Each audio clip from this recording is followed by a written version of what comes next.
여러분 한 주간 어떻게 지내셨습니까? 저희 한 주는 처절하기도 했고 너무나도 기쁘기도 했고 감정의 기복도 많이 심했고요. 또 특별히 좀 몸이 또 조금 안 좋아서 참 이번 한 주가 참 힘들기도 했고 많은 생각을 하게 되었고 그러다 보니까 시간이 참 빨리 가는 그런 시간이었습니다. 그러면서 오늘 이제 새벽에 이제 출근을 하면서 느꼈던 건 뭐냐면 그래도 내가 교회에 나가려는 마음과 또 믿음과 또 시간에 맞춰서 일어나고 또 준비를 하고 나갈 수 있는 그런 육체의 그 건강함이 있다는 것에 대해서 다시 한 번 더 감사할 수 있는 그런 시간이었습니다. 아마 여러분들도 이 자리에 오기 위해서 많은 내려놓음과 또 선택 사항이 있었을 거예요. 분명한 것은 우리가 이 자리에 오는 것만으로도 은혜다라는 것이죠. 우리가 찬양의 가사에 내 마음이 맞아서 그 곡조가 내 삶을 울리고 마음을 울리는 그런 곡조가 있어야지만 은혜가 아니라 말씀을 통하여서 내가 깨달은 것이 있어야 은혜가 아니라 오늘 내가 이 자리에 있는 것만으로도 은혜인 줄 믿습니다. 아멘. 그래서 우리가 우리 삶 속에서도 그런 은혜들의 요소들을 하나씩 하나씩 찾아보면서 정말 하나님께서 우리와 우리의 삶에 간섭하시고 나와 함께 하시고 나를 너무나도 사랑하신다라는 것을 순간순간 느끼며 나아가는 우리 예터 공동체와 또 우리 산성교회 모든 성도들이 될 수 있기를 주님의 이름으로 축복합니다. 아멘. 개인의 신앙을 돌이켜보면 믿음의 성장에 계기가 있을 거예요. 그게 고난일 수도 있고 또 질병일 수도 있고 아니면 어떠한 특별한 시간에 내가 참석을 하였더니 그것을 계기로 해서 믿음의 성장이 있었던 때가 너무나도 많이 있습니다.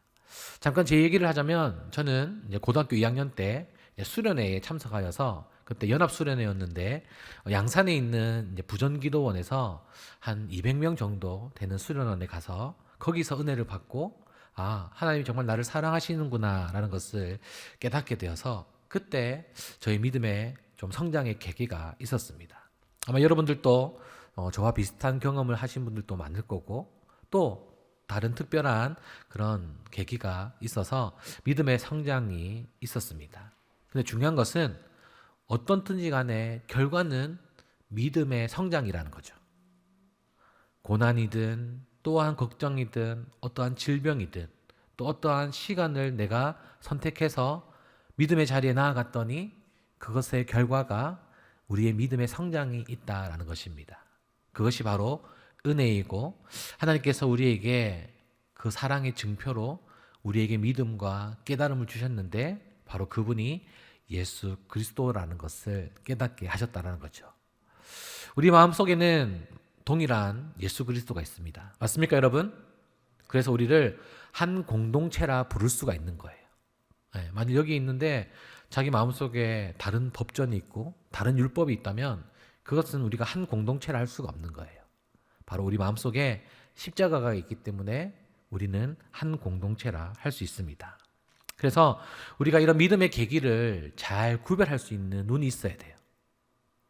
내가 처해져 있는 상황이 정말 하나님께서 부르시는 메시지인지 아니면 사단이 나를 넘어뜨리려고 유혹하려고 하는 그런 순간인지를 잘 깨달아야 되는데 우리가 그래서 늘 기도가 먼저 무엇보다 앞서야 됩니다. 그래서 솔로몬은 어떻게 기도했냐면 열왕기상 3장 9절에 보니까요. 누가 주의 이 많은 백성을 재판할 수 있사오리이까 지혜로운 마음을 종에게 주사 주의 백성을 재판하여 선악을 분별하게 하옵소서라고 그렇게 하나님께 간구했다는 거예요. 그러니까 지혜를 구했는데 그 지혜가 좀 더 구체적으로 뭐냐면 지혜로운 마음과 그리고 백성들을 재판하는 선악을 분별하는 마음을 달라는 거죠. 많이 듣고 또 백성들의 많은 이야기를 통하여서 내가 그것을 선인지 악인지를 분별할 수 있어야 된다라는 겁니다. 이 시대를 살아가는 우리에게도 이렇게 동일한 분별할 수 있는 마음이 필요한 거예요.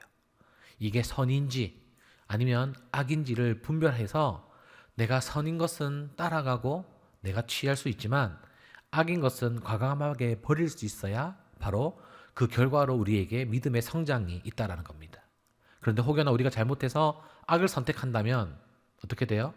근심이 계속 쌓이고 또 신앙에 또 상처를 입고 또 교회를 떠나는 그런 주변의 사람들이 너무나도 많이 있다라는 것이죠. 그래서 아주 중요한 이 청년의 때에 선과 악을 분별해서 믿음을 더욱더 성장시키는 저와 여러분이 되기를 소망합니다. 아멘. 자, 그래서 이렇게 선과 악을 구별하는 것, 그리고 하나님의 뜻을 분별하는 것이 너무나도 중요하다라는 거죠. 그래서 이런 관점을 가지고 우리가 삼손의 이야기를 한번 보고자 하는데요. 오늘 말씀의 제목은 그럼에도 불구하고 라는 제목으로 하나님의 말씀 증거하겠습니다. 우리가 첫 번째, 두 번째 시간을 통하여서 우리가 깨달은 삼손의 단점은 뭐냐면 바로 축복과 성령을 받고도 제 눈 보기에 좋은 블레셋 여자만 쫓아다닌 삼손이 바로 문제였고, 그 삼손의 수준에 맞게 그를 사용하셨어요. 그리고 소견, 보는 것을 좋아하는 삼손의 모습이 이 이스라엘 민족과 매치가 되어서 보는 것을 좋아하는 삼손의 눈을 하나님께서 가져가신 이유가 바로 자신의 소견대로 옳은 대로 행동했던 그 삼손의 모습을 벌하시는 그런 모습을 볼 수가 있습니다. 바로 거룩하지 못한 결과는 바로 하나님의 신호에, 그리고 하나님의 개입하심을 잊고 난 후에야 알 수가 있지, 그전에는 참 아무리 믿음이 좋다 하더라도 그 개입하심을 잘 모르는 것 같아요. 그래서 오늘 다시 한번 더 우리 삼손의 문제점을 찝어보면서 그 신앙을 따라가는 것이 아니라 그와 반대되어서 어떻게 하면 내가 삼손을 통하여서 더 나은 신앙을 깨달을 수 있는지, 그런 믿음을 가질 수 있는지 말씀을 함께 보겠습니다. 자, 첫 번째로 우리 삼손의 문제점은 나시린임을 알고 있었지만 나시린으로 살지 않았다라는 것이 문제입니다. 나시린으로서 우리 그림에 보듯이 세 가지를 금했죠. 첫 번째는 포도, 그리고 두 번째는 시체를 가까이 하는 것, 그리고 세 번째는 머리에 삭도를 대지 않는 것, 자르지 않는 것, 이겁니다. 우리 지난번 말씀을 통하여서 이 세 가지는 모두 다 뭐예요? 나시린임을 계속 기억하라는 거예요. 포도주를 마시는 그 식사 때도, 그리고 24시간 자기의 잘못으로 인하여서 혹여나 시체를 만질 수 있을 그 일조차도 조심하라. 그리고 머리에 삭도를 대지 않고 머리를 기름으로 인하여서 어느 누가 봐도 자기가 나시리는 것을 다른 사람 또한 알게 해라 라는 것이 바로 금지하게 했던 이유라 할 수 있습니다. 그랬던 삼손이었지만 나시린으로서 살아가지 못하고 특별히 사사로서 이스라엘 백성들을 전혀 구원하지 못했다는 것이 삼손의 가장 큰 문제점이었습니다. 또 그뿐만 아니라 이방 여인을 3번이나 사랑하게 되었고요. 그리고 자신의 가까이에 있는 블레셋 나라에 내려가서 그들의 문화를 받아들였고, 그리고 죽은 사자의 시체 안에서 꿀을 꺼내어서 꿀을 먹고, 그리고 수수께끼를 내어서 블레셋 사람들과 함께 어울리면서 하지 말아라고 했던 그것들만 하는 그런 어쩌면 청개구리와 같은 그런 삼손의 모습을 볼 수가 있습니다. 이런 것을 볼 때에 한편으로 지금 이 시대의 한국교회의 모습과 많이 비슷하다라고 볼 수가 있어요.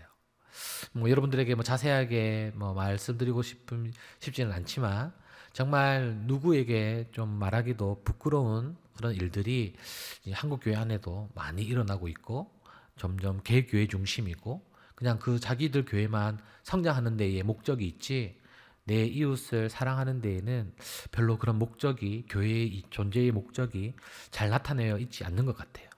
그래도 감사하게도 지난 주간에 우리 가을 문화 축제를 통하여서 이곳에 한 500여 명의 안 믿는 분들이, 또 지역 주민들이 초청되어서 이 자리를 꽉 메웠습니다.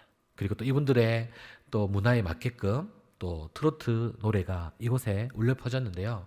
정말 감사하게도 이곳에 뽕짝이 울려도 왜 뽕짝이 울려야 되냐, 하나님의 성전에 이렇게 세상의 노래가 틀어져야 되냐라고 하시는 분들이 없어서 그나마 좀 많이 감사했어요. 여러분들이 아실지는 모르겠지만 한 80년대, 70년대에 교회 안에 저기 보이는 드럼이 있는 것에 대해서 굉장히 부정적으로 보시는 분들이 많았어요. 예. 교회 음악과 세상 음악은 달라야 된다고 한다면서 기타를 치거나 드럼을 치는 거에 대해서 전혀 이해하지 못하는 문화들이 너무나도 많이 있었는데 요즘은 어때요? 기타를 치고 드럼을 치는 것도 하나님을 찬양하는 것이기 때문에 괜찮다라는 문화를 통하여서 다양하게 또 다양한 모습으로 또 하나님을 예배하고 있습니다. 자, 그런데 우리 한국교회의 또 가장 큰 문제점은 뭐냐면 십자가를 목에는 걸고 있지만 십자가를 지려고 하는 사람이 없다라는 거죠. 우리가 거룩해야 되는 것은 알지만 각 개인의 거룩성은 없고 영적인 성장이 없는데 자신의 그 겉모습만을 신앙인이 있는 것처럼 그렇게 보이는 신앙인들이 참 많다라는 거죠. 그러면서 그런 그들에게 성경은 말씀하고 있습니다. 뭐라고 말씀하고 있냐? 주여 주여 하는 자마다 천국에 다 들어갈 수 없다라는 거예요. 여러분, 이 자리에 우리 예배를 드리고 있는 여러분들에게도 동일한 말씀이에요. 그리고 이 말을 하는 저에게도 더 마음에 찔림이 되는 말씀이라는 거죠. 주여 주여 하는 자마다 다 천국에 갈 수 없다. 천국이 예비되어 있지 않고 정말 하나님의 말씀대로 살려고 발버둥 치는 그 사람들 안에게만 천국이 보장되었습니다. 바라옵기는 오늘 이 말씀을 통하여서 우리의 신앙을 다시 한 번 더 돌이켜봤으면 좋겠어요. 정말 하나님이 원하시는 믿음이 무엇이고 하나님을 예배한다고 우리가 이 자리에 나와 있지만 정말 신령과 진정으로 우리가 예배를 드리고 있는지, 혹여나 나는 이 예배가 끝나고 난 이후에 또 다른 모습으로 세상에 나아가서 거룩하지 모습으로 살아가려고 하고 있지는 않는지 우리 스스로를 한번 돌이켜보고 회개하고 다시 한번 더 믿음으로 결단하는 우리 모두가 되기를 소망합니다. 아멘. 그리고 두 번째 삼손의 문제점은 자신의 힘이 어디서 오는지를 몰랐다라는 것이죠. 삼손이 뭔가 나쁜 짓을 할 때에, 더 특별히 이제 하나님이 먹지 말라고 했던 그 포도밭으로 가고 있는 상황에 우연이라고 하기에는 너무도 이상한 길가에서 사자를 만나게 된 거죠. 근데 이 사자는 뭐예요? 포도밭으로 가려고 하는 삼손을 가로막는 하나님의 은혜의 도구였습니다. 그런데 그 메시지를, 하나님의 메시지를 깨닫지 못하고 그 사자의 입을 찢어서 포도밭으로 간 삼손, 그리고 죽은 사자의 시체에서 꿀이 났는데 그 꿀을 보고 시체를 만짐으로써 자신의 몸을 부정하게 했고, 또 하나님이 하지 말라고 했던 시체를 만지는 그 일을 함으로써 나신인으로서의 그런 잘못된 모습을 계속 보여주고 있는 것이죠. 그리고 15장에 보면 또 블레셋과의 또 많은 에피소드들이 많이 있는데요. 거기서도 마찬가지예요. 자신의 힘을, 자신의 유익을 위해서 썼지 사사로서 이스라엘 민족을 구원하는 데에는 전혀 사용하지 않았던 그런 삼손의 모습을 볼 수가 있습니다. 그리고 세 번째로 삼손은 유혹을 이기지 못했습니다. 오늘 우리가 함께 읽었던 이 16장에 나와 있는 모습인데요. 이 삼손은 총 3명의 여인을 사랑했어요. 어떻게 사랑했냐? 자신의 눈에 보기 좋아서, 그러니까 그 여자가 예뻐 보여서 3명의 여인을 사랑하게 됩니다. 그리고 마지막으로 이 들릴라라는 여인을 성경에서는 그 이름까지도 우리에게 알려주면서 이 여인을 통하여서 정말 마지막으로 해야 되지 않아야 했던 자신의 그 머리 밀리는 그 비밀을 들릴라에게 이제 비밀을 알려주게 되고, 그리고 그 블레셋의 사람들에게도 알려짐으로 인하여서 머리가 밀리는 그런 일들이 벌어졌습니다. 이 들릴라라는 이름의 뜻은 뭐냐면 애처로운 사람, 그리고 약하게 하는 자, 그리고 신봉자라는 이름의 뜻을 가지고 있습니다. 아마 이 이름의 뜻을 통하여서 이 여인은 우방을 섬기는 그런 자신의 몸을 파는 그런 여인이었을 거예요. 그런데 그런 여인을 자신의 눈에 보기에 좋다고 그 여자와 동거하고 결혼까지 하는 그런 삼손의 모습을 볼 때에 영적인 분별력이 정말 전혀 없다. 그리고 사사로서 그 이방 여인을 맞이하였을 때에 하나님께서 과연 기뻐하시느냐, 아니면 어떤 마음으로 또 이 사사로서 어떤 영향력을 끼치느냐에 대해서는 전혀 상관하지 않았다는 거죠. 오직 자신의 소견에 오른 대로 행동했던 이 삼손의 모습이 자신에게 나쁜 결과로 돌아오게 됩니다. 어떤 결과가 있었죠, 여러분? 눈이 뽑히고 또 몸에 놋줄을 감아서 맷돌을 돌리는, 그리고 블레셋 사람들에게 조롱거리가 되는 그런 일들이 벌어졌습니다. 여러분, 이 사사로서 부름을 받은 이 모습이 얼마나 수치스럽습니까? 그리고 하나님의 이름에 얼마나 먹칠을 하는 행동입니까? 여러분, 그런데 이런 행동이 우리에게도 있을 수 있고 우리에게도 예외가 아니다라는 것이죠.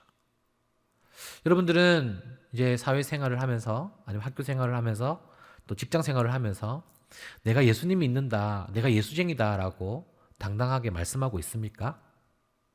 아니면 회식 자리에서 나는 교회를 다니는 사람이기 때문에 술을 먹지 않습니다라고 당당하게 이야기하고 계십니까?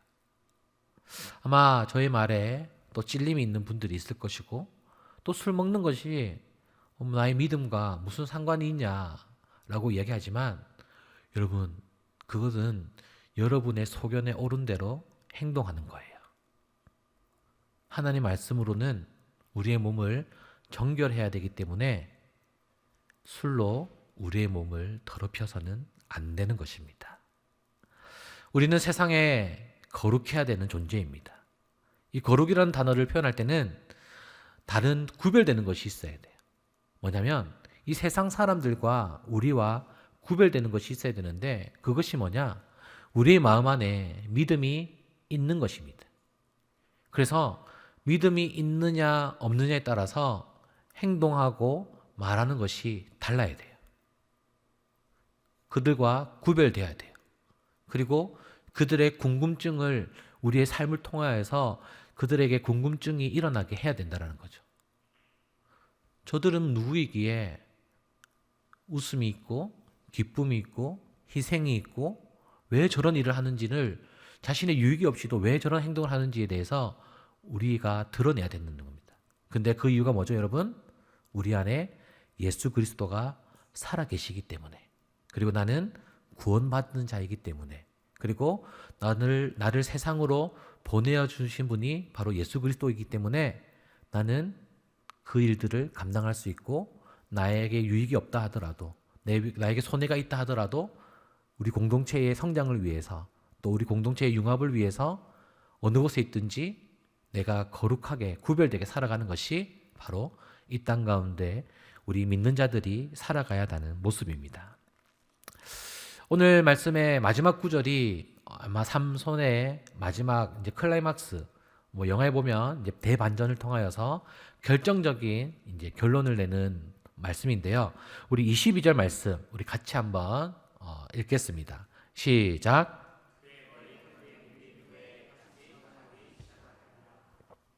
여러분, 다시 뭐가 자랐다고요? 예, 머리. 이 말씀을 계속 저에게 좀 오랜 시간 묵상하게 되었던 건 뭐냐면, 왜 하나님이 분명히 눈도 회복시키실 수 있었을 텐데 왜 과연 머리털이었을까라는 질문을 제 스스로에게 계속 해봤어요. 왜 눈이었을까? 눈이 아니고 머리털이었을까? 눈이었으면 아마 또 삼손이 그거에 제일 약하기 때문에 또 그걸 통하여서 범죄를 저질렀을 수도 있었겠다라는 생각을 하게 되었고요. 그리고 어떻게 보면 이 머리털이라는 것이 또 다른 사람이 봤을 때의 또 상징적인 머리털이었기 때문에 또 다른 이들, 특별히 이제 블레셋 사람들에게 보여주기 위해서 또 삼손의 머리를 그렇게 기르게 하셨지 않았나라는 생각이 됩니다.